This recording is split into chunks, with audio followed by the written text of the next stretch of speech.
I know it's a part of the NBA, but it's definitely tough. People going out in and out of the lineup and things like that. Especially with the young team that we have, we need everything that we can get. And a lot of people going out is tough, but I mean it's a part of it. So we got to stay together. I think we got a good group of guys, good mentalities, and I think you just got to shift your focus. It got to be progression and getting better. I think everybody has to have that on their mindset rather than it's not always going to come out in wins, but as long as we're getting better every game, then I think that's a win for us. Hey Rip City, this is Matisse Stivel, and it's time to open the briefcase with Casey Holdall. Greetings, Blazer fans, and welcome to The Briefcase, episode 81 of The Briefcase. I'm your host, Casey Holdall, and that was Jerami Grant discussing the Trailblazers' injuries and staying motivated as losses pile up for this team as we get into the last 2 months of the season. Obviously, as we talked about a lot this year, this season really more about development than wins and losses for the Trailblazers. Though when you lose 9 straight, when you have so many players who are out with injuries, it's difficult to feel like you're making progress or you're getting better at things. So I feel like Jerami's comments there are a good indication that there are still things the team is working on. There are still goals that they have. It's just you have to do those more internally when you're losing as many games as the Blazers have recently.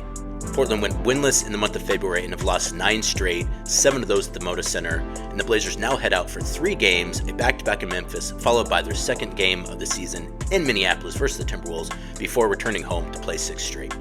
We'll recap Tuesday's loss to the Heat, discuss yet another injury, check in on how the Trailblazers have fared versus the spread lately, and hear from one of the newest Trailblazers, Dalano Banton, on this edition of The Briefcase. Blazers wrapped up one of their longest homestands of the season with a 106-96 loss to the Miami Heat Tuesday night at Moda Center. Blazers scored the first 8 points and led by as many as 15 points in the first quarter and 10 in the intermission, which gave one the indication the Blazers had a pretty good chance of getting their only win in the month of February in their last try. But unfortunately, Deandre Ayton sprained his right hand late in the first half of Tuesday's game after a collision with Kevin Love. He would not return to the game after posting a double-double in the first half. Blazers would go on to be outscored by 20 in the second half to come away with a 10-point loss. Much of that probably due to the fact that Deandre Ayton wasn't able to come back and play. He was doing a great job against Bam Adebayo, definitely winning that matchup of centers. Deandre Ayton with quite a bit more size than Bam Adebayo, and it showed. If Deandre Ayton had been able to play in the second half, I think the Blazers end up winning that game, but that obviously wasn't the case. X-rays came back negative, so that's good news. I believe he did have more imaging on that wrist. According to Sean Highkin, more imaging was done, and DeAndre Ayton is now listed as day-to-day. Not sure entirely what his status is going to be going forward for that 3-game road trip, but if I had to guess, I'd say he probably misses at least one of those games, perhaps even more than that. We'll have to wait and see when they release the injury report on Thursday afternoon. I don't believe the team is going to practice on Thursday. I believe they're leaving early for Memphis, so we won't know what his status or the status of anyone else on the team is for this upcoming road trip until Thursday afternoon. Even though they weren't able to get a win versus the Heat, a fairly good performance for the Trailblazers in that one, particularly in terms of some individual performances. 26 points, 4 assists for Anthony Simons after a dreadful shooting night versus the Hornets one night before. Jerami Grant, 24 points, 7 rebounds, 6 assists, and 3 steals in 40 minutes as well. Phenomenal game for Jerami Grant there. Toumani Camara having one of his better games of his rookie season. 17 points on 50% shooting from the field and 2 of 2 shooting from 3 to go with 10 rebounds, 3 assists in 32 minutes. And as I mentioned, DeAndre Ayton only playing 18 minutes, did not play in the second half. 12 points, 10 rebounds, 2 assists, and 2 steals. A very nice night for DeAndre. Would have been a great night for DeAndre if he was able to play in that second half. Hopefully that injury is nothing too awful serious. It did keep him out of the second half of that game, so that is some cause for concern. But as I mentioned, X-rays came back negative. I believe he had more imaging, probably an MRI on that hand. The team is saying that it's a sprain as of right now. So again, pretty good news. The fact that the Blazers are basically playing for development right now would lead me to believe they're probably not going to rush anyone back, let alone a guy like DeAndre Ayton, who's already missed some time this season, and has probably been Portland's best player since the calendar turned over to 2024. So they're going to be very careful with that injury, whatever the severity of it is. Hopefully he's able to get back out there soon. But again, I think at this point in time, particularly where the Blazers are at in this point in the season, with so many players out as well, I wouldn't all be surprised if perhaps they're going to play that very safe with DeAndre, as I assume they're playing it very safe with both Malcolm Brogdon and Scoot Henderson as well. And since we're on the topic, and since it's defined very much a Portland season this year, let's just go ahead and talk about injuries here. Malcolm Brogdon, the team did give an update of sorts a few days ago. Team says that he was reevaluated for his elbow tendonitis and is making good progress in his recovery. Brogdon will continue to ramp up with an anticipated return to action.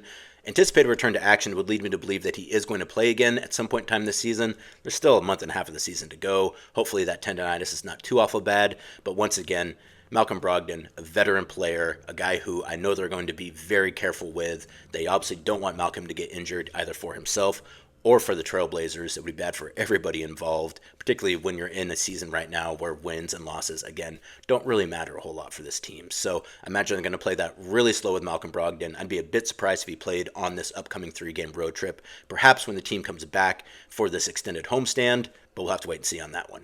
Kind of the same idea with Scoot Henderson. He's missed the last 3 games due to a left adductor strain. There's been no official update, though Chauncey Billups did note that Scoot isn't doing much, if anything, on the court as of right now. I believe he did have an MRI. MRI came back clean, so that's good news there. But particularly with all of those core muscle injuries the team has had as of late, I'm sure they're going to play that very careful. If for no other reason, too, then obviously Scoot is a rookie, and they're very much invested in his future, so they don't want to do anything that's going to result in him making that injury any worse and having to undergo surgery, like so many other players on this team have had to undergo, up to and including Shaedon Sharpe just a few weeks ago.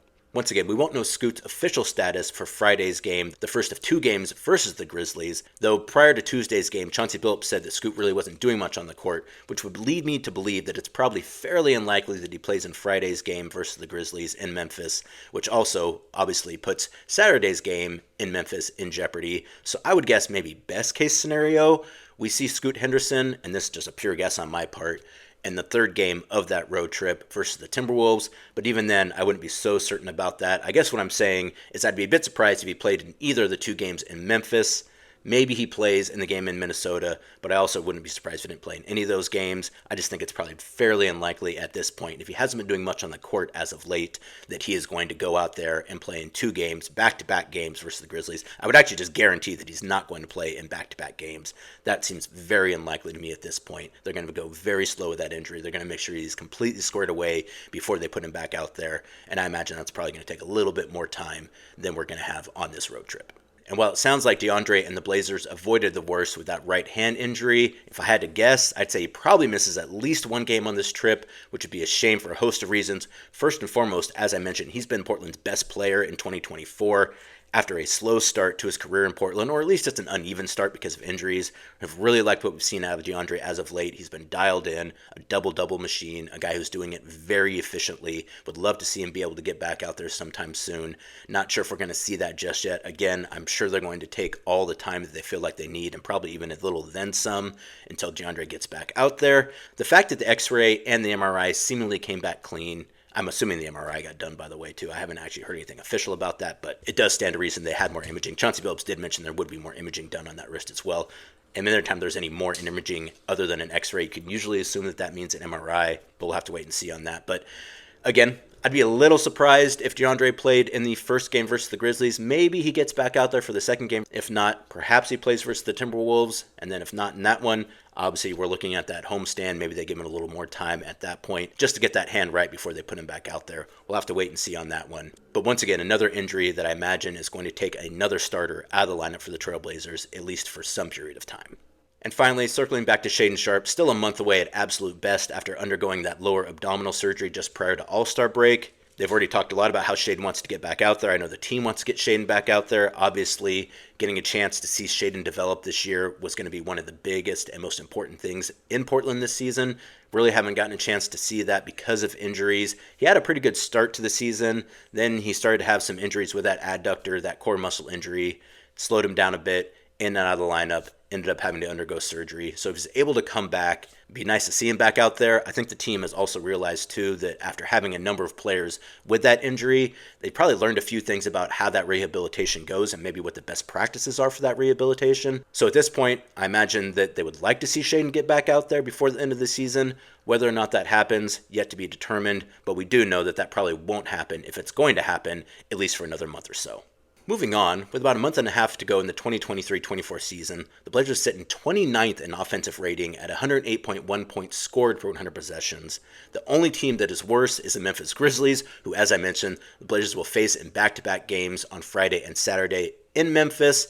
So the 30th offense versus the 29th offense, Friday and Saturday in Memphis. Go ahead and get those tickets now. There were two teams that really do scrap and fight hard, so I imagine that's going to be a good, interesting series. Both those teams, too, having a hard time getting wins this year, so I imagine both will be very motivated in both of those games, even if it might be a little more bun from an offensive perspective. And then on the other side of the ball, the Blazers are 22nd in defensive rating at 117.1 points allowed per 100 possessions, which is basically unchanged from the last time we checked in last week. The Blazers are behind the Mavericks in 21st and ahead of the Raptors in 23rd when it comes to defensive rating.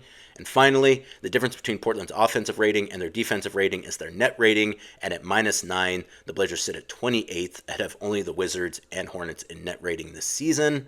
And just for posterity, since we're at the end of the month, the Blazers are 27th in offensive rating, 25th in defensive rating, and 30th in net rating in the month of February, a month that saw the Blazers go 0-9, though the Wizards ended up going 0-11 in February. I'm not sure if they have another game in February, if they're going to squeeze one in on a leap day, but if not, the NBA will have two teams that went winless in the month of February. I also believe that that's maybe the first time the Blazers have ever gone winless in a full month. I believe I might have heard that somewhere. Those are the kind of stat milestones that you generally don't want to surpass, so I'm not going to look too much into that, but I believe that might have been the first time the Blazers did not log a win in the full month of a season. Obviously, you got short months, October, April, and you could also claim, too, that February is also a short month because of the All-Star break, but long story short, no wins in February. Would have been nice to get a couple, would have been nice to get one, just wasn't the case. And as disappointing as it is to lose 9 straight as the Blazers have, it's almost worse that they've also failed to cover in 7 consecutive contests. Since the All-Star break, the Blazers are 8-point underdogs to the Nuggets and lost by 15, 3.5-point favorites to the Hornets and lost by 13, which, by the way, the Blazers are now 1-5 in games this season in which they're the favorite. So Las Vegas, please, I'm begging you, don't make the Blazers favorites anymore this season. When you look at the rest of their schedule, they probably won't be anyways, but I'm just going to go ahead and put in my ask nonetheless. And they were 7-point dogs to the Heat and lost by 10 Tuesday night. Portland hasn't covered since they were 15-point underdogs to the Nuggets on February 4th in a game that they ended up losing by 9 in Denver. So not only did the Blazers go 0-9 in February, they went 2-7 versus the spread in February as well. Good teams win, great teams cover. Fortunately, the Trailblazers aren't doing either right now. And as for their season projection, the Blazers at this point would need to go 14-9 in order to hit the over on the 28.5 win projection that Las Vegas set for the team this season. And at this point, especially with the number of injuries that they're currently dealing with, it seems incredibly unlikely that the Blazers are going to hit that over of 29 wins. Obviously, anything could happen. They could go on a run, they could catch fire, but they really haven't done that this season. And at this point, with as many players as they have out, and at some point in time, assuming that they're really going to lean into development, going 14-9 or getting 14 more wins when they only have 15 wins on the season just does not seem very likely. It's not impossible, but it's whatever a rung before impossible is. Well, before we wrap up this edition of The Briefcase, let's go ahead and hear from Dalano Banton, the 6'8", 204-pound guard forward out of Nebraska, who the Blazers acquired at the trade deadline from the Boston Celtics. In 6 games with the Trailblazers, Dalano Banton is averaging 8.8 points, 2.8 rebounds, and 1.7 assists in 17.0 minutes per game. Banton's still trying to find his place in the league after playing 64 games his rookie season with the Raptors, 31 games his sophomore season, but then appearing in just 24 games in his third season, his first out of Toronto with the Boston Celtics. Now in Portland, have an opportunity to show what he can do. Blazers quite thin on players at this point, so I imagine Dalano Banton's going to play quite a few minutes as we enter the last month and a half of the season. So during the course of the interview, got a chance to talk to Dalano about his time in Portland, the differences between playing for the Boston Celtics and the Portland Trailblazers, considering the different places that both those teams are at in terms of their competitiveness, if a perfect situation exists for him, how he would describe his own game, growing up in Toronto, basketball in Canada now and then, his journey to the NBA, and what his hopes are for himself and for the team going into the last month and a half of the season. Really enjoyed talking to Dalano. I think you're going to like it as well. Give it a listen. Right here with Dalano Banton. Dalano, thank you for taking some time with me here. So first off, just how have your first couple weeks gone here in Portland with the team? So far, so good. Everyone accepted me with open arms. Definitely loving the fan base. Them showing me a lot of love. Them accepting me, and it's been great so far. Just trying to figure out a way to piece it together and get some wins. So, what has it been like going from a team like the Celtics to the Blazers? Obviously, they're kind of at a different place in where they're at competing right now. How has that been for you going from that situation to this situation? Definitely an adjustment. Just feeling like just trying to find where you fit in. Yeah. Definitely playing for the Celtics, not cracking the rotation as much as I wanted to, or just finding myself, being in like a stay ready group, trying to find ways to, stay ready and, whenever my name is called, make the best of the opportunity that I get. But here just kind of, with Coach Chauncey just, telling me be aggressive when I do get out there. And, the team kind of just putting me in positions to make plays. I feel like that's definitely a big jump for me and in my development. I'm coming from the Celtics, not having that from when I did play more of like off-ball cutter, crasher, and then, coming in here, getting the reps, getting the ball, getting to play off-ball screens and stuff like that. So it's definitely been a switch. Definitely loving it so far. Just, like I said before, just trying to figure out a way to put it together for 48 minutes to get a win. I know, obviously, like, you're going to do whatever they ask you to do, but what do you feel like would be the ideal situation for you in the NBA? Like, what would be a perfect situation for Dalano Banton?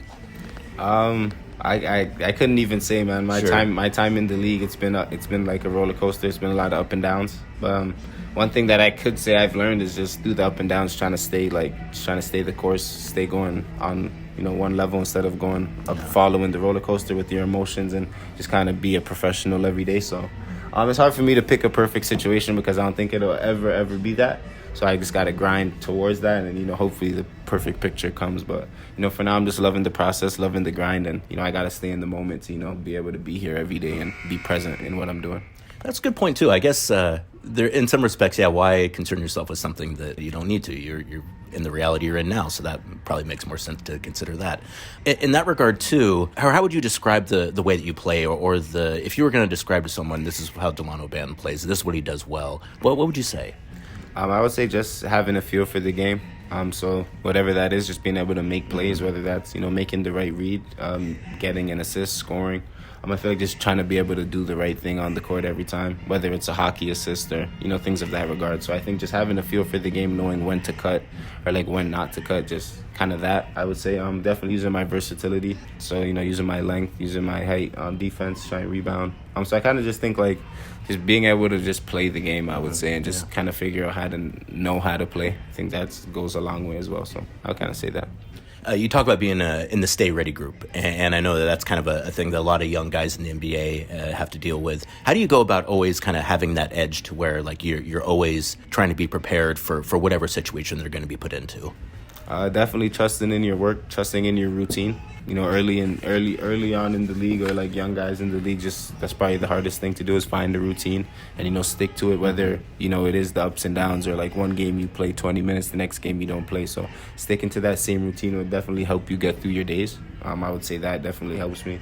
And trusting in the work that I put in. I feel like every day we work hard, and we grinded our whole life for this. So whether you're in the rotation or not, just when you get in the game, just know that what you have done to get to this point is obviously something. So just trust in the work that you put in and be confident. Yeah. I know you started putting that work in at a young age when you were growing up in Toronto, in Rexdale. What was it like as a young man in Canada playing basketball? Or just like, what was your upbringing like? My upbringing was good. Definitely, for growing up in Rexdale, just a very community-like thing. Everyone was just, I lived in a complex housing, so all my neighbors were like family to me. I still talk to them, and everybody that I grew up with, I knew like literally since I was very, very young. So it was definitely good.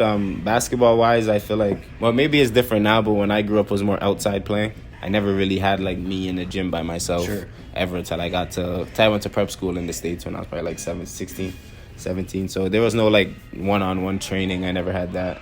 But like there would always be like runs and like pickup and stuff. So like I used to go from like pick up here to pick up here. So kind of just like that, just trying to find ways to play whenever I can. Yeah, and that's kind of one of the things I wanted to ask you about is that, the Raptors came to Toronto, I believe, like 4 or 5 years before you were born. And so I'm curious, kind of what was the state of basketball like, or at least from your perspective, like where was basketball at then, particularly compared to where it is now, where it seems like it's really started to grow a lot in Canada? Definitely felt like back then you had to, cross the border in order to get seen. Definitely now, like, a lot of talent coming out, high school guys, a lot more. And just with social media, a lot of people are noticed more. So, there's a lot more scouts and stuff going over to Canada to see the kids play. Like, even in high school and stuff like that, they'll have, like, Division I scouts and coaches there. So, it took a big jump from where it was, like, when I was there. And, like, there's a lot more, like, so when I was there, it was just high school basketball. Or, like, it was the first year that they were, like, implementing the prep scene into high school. But I left the following year to go to the States. But, yeah, so through that year, it was kind of, like, just them testing it. But, like, yeah, and, like, now it's big, like, it started off with, like, Jamal Murray, like, Thon Maker and those guys, I believe. They were all on one team, and, like, they kind of just attracted everyone. And then now, like, they put it so, like, there's, like, prep schools in Canada. So, like, all the best schools we'll have like a prep team throughout wherever, and then so coaches will watch that, a lot of coaches. So it got a lot better, but I felt like I had to go to the States, and it was really good for me, and I thought that everyone should do that, because right when I got to the States, like 2 days later, I got my first offer. Oh, wow. Yeah, so it was literally like, I got there, the next day was like orientation, then we went to the gym, but the next day was like, they do pickup runs, I guess, in prep schools, and like during pickup, all the like scouts just come watch you play during pickup. So it was like the first time they ever watched me play, I got an offer, and I was happy, man. I'm like, yeah, I should have did this earlier, like, you know, I felt like I was doing something, but for sure, yeah. Yeah, I bet you're probably, you know, away from home, maybe a little home. But yeah, if you're in one run and all of a sudden you're getting offers, like, hey, this was a right move. And I know obviously that's kind of what Shane did too. You know, he came to the States to play as well. And I wonder, do you feel like maybe it's getting to the point in Canada now where maybe some guys will start staying now and maybe doing it now that it's getting built out a little bit more? No, guys have stayed. Like previous kids who came up, they were like number one in the country, like Elijah Fisher. Mm-hmm. I think he played high school all throughout his high school career, and then ended up going Division I after that. But they'll definitely find you. Like, you know, talent is talent, and I feel like the NBA or like college does a really good job of like picking talent and finding talent wherever you are in the world. Like, it's crazy. It's one thing I definitely realized through my time. But yeah. How would you describe kind of your basketball journey? So obviously from Toronto to, as you mentioned, you go to prep school in New England, Western Kentucky, Nebraska, drafted by the Raptors. Kind of how would you sum up that experience for you getting to this point where you're at now in the NBA?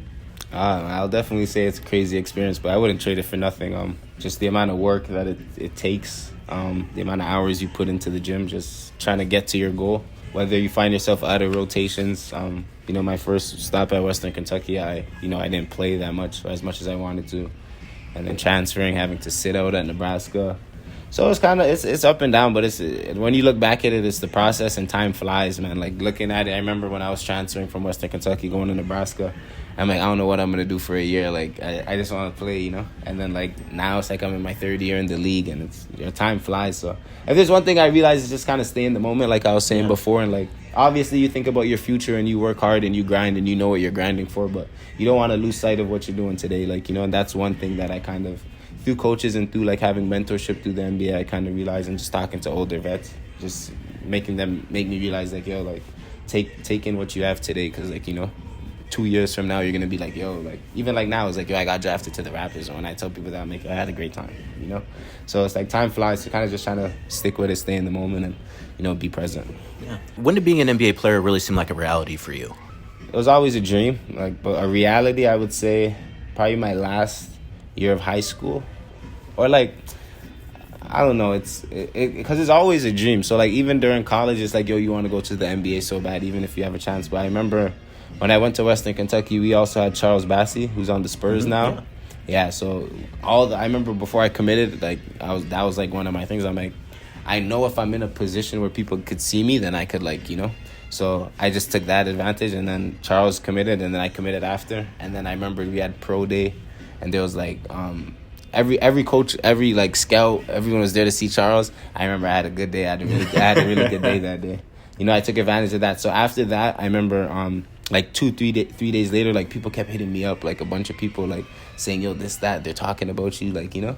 So I'm like, I didn't even feel like I did. It was because it was more so like, it was kind of like an open run thing, like where you get the offers from the gym, but it's like you don't feel like you're doing, because it's like pickup practice. It's like, you know. So it's like, all right, like, you know, I just got to whatever. And then the season came. I didn't really I played up to the first half. I remember I had a really good game against Wisconsin, but we had a senior point guard who never played the first half of the season when I got there as a freshman. So when he came back, I went to the bench, and then he started, and then I didn't play after that. But yeah, I transferred after that, and then got to meet Fred Hoiberg, who's another great mentor that I got to meet, and he definitely helped me get to the NBA and know what I have to do to get here.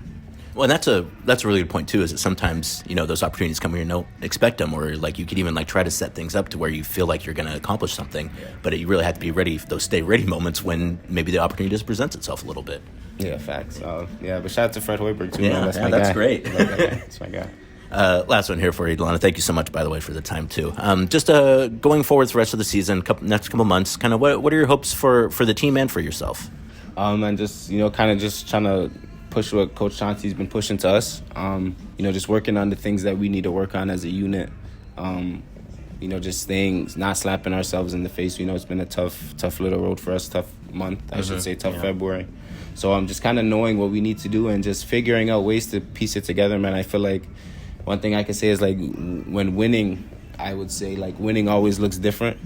We have a lot of talented guys on our team, so it could be DA, it could be Jeremy, it could be Scoot, it could be Ant that have their night that day. And then I would say when you're losing, it stays consistent, like shot margins, turnovers, rebounding.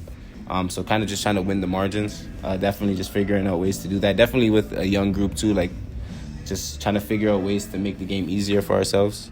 So that's definitely shot margins. That's free throws attempted, turnovers, transition, offensive rebounds.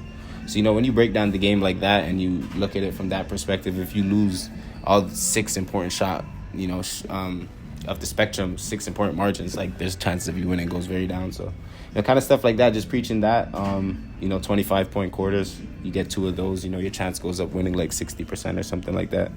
So kind of just like the little things that, like, maybe from the analytics standpoint, I would say, or like, but just trying to find ways to win. Definitely, trying to make a mark with the team, for this summer and going into next season.